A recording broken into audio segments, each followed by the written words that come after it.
Assalamualaikum warahmatullahi wabarakatuh. Berjumpa kembali bersama saya Rizka Merita, calon guru penggerak angkatan 9 dari SMP Negeri Karangdapu Kabupaten Musi Rawas Utara. Jadi pada kesempatan ini saya ingin menyampaikan tugas demonstrasi kontekstual mengenai praktek segitiga restitusi pada modul 1.4 yaitu budaya positif. Dalam kesempatan ini saya difasilitatori oleh Ibu Dia Suryanti Retnasari dan juga Bapak Sahrianto sebagai pengajar praktik. Jadi restitusi adalah suatu proses menciptakan kondisi bagi murid untuk memperbaiki kesalahan mereka sehingga mereka bisa kembali pada kelompok mereka dengan karakter yang lebih kuat. Jadi pada segitiga restitusi diartikan sebagai sebuah cara menanamkan disiplin positif pada murid dengan melalui 3 langkah. Yang pertama yaitu menstabilkan identitas, yang kedua validasi tindakan yang salah, kemudian yang ketiga menanyakan keyakinan. Jadi pada segitiga restitusi Bapak Ibu juga bisa menggunakan beberapa kalimat, misalnya kamu tentunya punya alasan mengapa melakukan itu, kemudian adakah cara yang lebih efektif untuk mendapatkan apa yang kamu butuhkan. Bapak Ibu juga bisa menyampaikan setiap orang pasti pernah melakukan kesalahan, atau juga kamu bukan satu-satunya yang pernah melakukan ini, atau kamu ingin menjadi orang seperti apa, atau juga bisa melakukan keyakinan kelas apa yang telah kita sepakati. Jadi pada tahap pertama segitiga restitusi yaitu menstabilkan identitas, yakni menyadari bahwa kita semua akan melakukan hal terbaik yang bisa kita lakukan.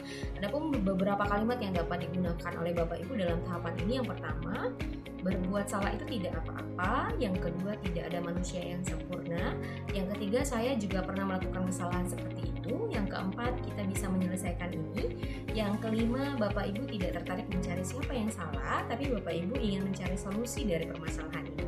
Yang keenam, kamu berhak merasa begitu. Dan yang ketujuh, apakah kamu sedang menjadi teman yang baik bagi dirimu sendiri? Adapun langkah kedua pada segitiga restitusi yaitu memvalidasi tindakan yang salah, yakni menyadari bahwa semua perilaku memiliki alasan.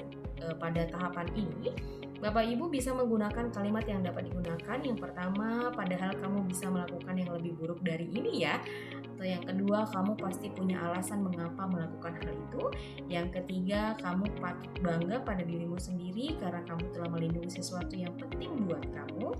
Atau yang keempat, kamu boleh mempertahankan sikap itu, tapi kamu harus menambah sikap yang baru. Untuk langkah ketiga pada segitiga restitusi yaitu menanyakan keyakinan, yakni menyadari bahwa kita semua memiliki motivasi internal. Adapun kalimat yang dapat digunakan dalam tahapan ini antara lain, yang pertama, apa yang kita percaya sebagai kelas atau keluarga, atau yang kedua, apa nilai-nilai umum yang kita telah sepakati, yang ketiga, apa bayangan kita tentang kelas yang ideal, yang keempat, kamu mau jadi orang seperti apa. Bapak Ibu, dalam kesempatan ini saya juga melakukan praktik segitiga restitusi pada kasus pertama yaitu Naswa tidak hadir dalam latihan OSN IPA. Latihan OSN IPA dilakukan setiap hari Sabtu sepulang sekolah. Nazwa tidak memberikan keterangan kepada Bu Rizka sebagai pembina OSN tentang kehadirannya. Sehingga pada hari Senin, Nazwa dipanggil Bu Rizka untuk keterangan.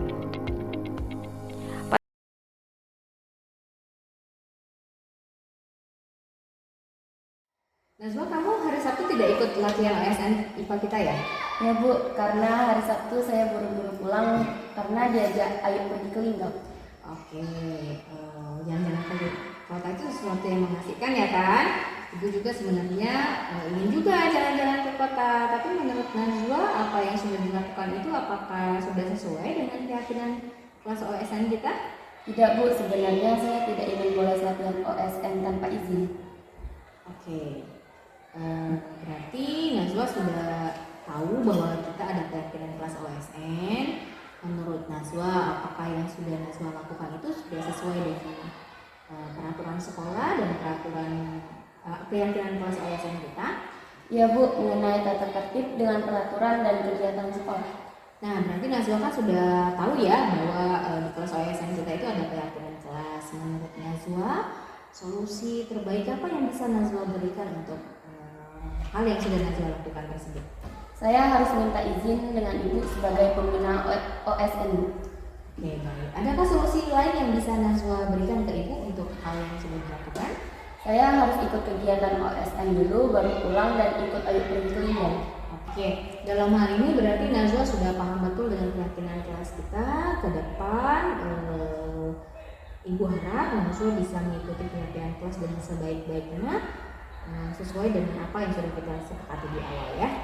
Ya Bu, saya berjanji untuk lebih taat dengan tata tertib sekolah dan keyakinan kelas OSN kita. Oke, baik. Terima kasih Najwa ya. Sekarang Najwa bisa melanjutkan pelajaran di kelas seperti biasa ya. Pada praktek segitiga restitusi kasus kedua, yaitu pada Selasa siang, Bu Rizka tidak bisa mengajar IPA di kelas 9C dikarenakan harus mengikuti monef di kecamatan. Bu Rizka memberikan tugas kepada kelas 9C agar kelas tetap kondusif dan tetap melakukan aktivitas pembelajaran seperti biasa. Pada kenyataannya, Bunga tidak mengumpulkan tugas tersebut dan malah pergi ke kantin. Hal ini diketahui Bu Rizka setelah mengoreksi tugas pada hari Senin.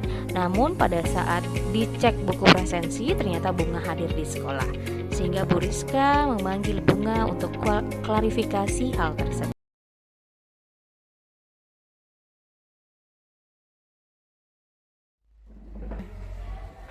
Halo Bunga, silakan duduk. Bunga tahu kenapa Bunga dipanggil hari ini? Ya Bu, mungkin karena saya tidak mengerjakan tugas. Loh, kemarin bukannya Bunga ada di kelas? Iya Bu, saya masuk kelas sebentar, tapi saya tidak mengumpulkan tugas. Oke, baik. Bunga, semua orang tentunya pernah melakukan kesalahan. Bu Rizka pun juga pernah melakukan kesalahan. Dan tentunya setiap kesalahan itu pasti ada alasannya. Saya mengantuk dan salah lapar Bu, karena hari itu saya bangun siangan dan tidak sempat sarapan. Oke, kenapa kamu bisa seperti itu Bunga? Kan saya bangunnya kesiangan Bu, karena malamnya saya scroll Instagram dan TikTok sampai jam 12.30. Oke. Saya bangunnya jam 6.45 dan langsung mandi, tidak sempat sarapan. Oke, baik. Bunga masih ingat nggak ya dengan keyakinan kelas kita di awal? Masih Bu. Oke, kalau masih ingat, menurut Bunga, apa yang Bunga lakukan itu apakah sudah sesuai dengan keyakinan kelas yang kita buat? Belum Bu. Nah, kalau belum, menurut Bunga, keyakinan kelas apa yang belum sesuai dengan perbuatan yang Bunga lakukan? Selalu bertanggung jawab Bu. Oke, baik. Berarti Bunga sudah tahu tentang keyakinan kelas kita ya. Menurut Bunga, solusi apa yang bisa Bunga berikan untuk hal yang sudah Bunga lakukan? Ya Bu, saya akan meminta maaf karena saya tidak mengumpulkan tugas. Kedua, saya berjanji tidak tidur terlalu malam lagi. Saya akan membatasi waktu menggunakan HP. Tiga, saya akan bertanggung jawab dan mengerjakan tugas dari Bu Rizka. Boleh Bu jika besok saya kumpulkan tugasnya? Oke, baik. Solusi yang Bunga tawarkan itu sangat Ibu apresiasi ya untuk tanggung jawabnya. Kemudian dirasa sudah cukup. Sekarang Bunga boleh istirahat dan jajan di kantin ya. Baik Bu, terima kasih banyak. Oke. Berikut refleksi murid jika segitiga restitusi diterapkan. Ya, saya setuju karena jika dihukum langsung kita bisa malu, dan dengan cara ini saya jadi tahu kesalahan dan mengingat kesepakatan kelas dan berjanji tidak akan mengulanginya lagi. Saya setuju dengan hal tersebut karena kalau dihukum saya malu, tertekan dan tidak ingin ikut pelajaran Ibu Rizka lagi. Demikian yang dapat saya tampilkan.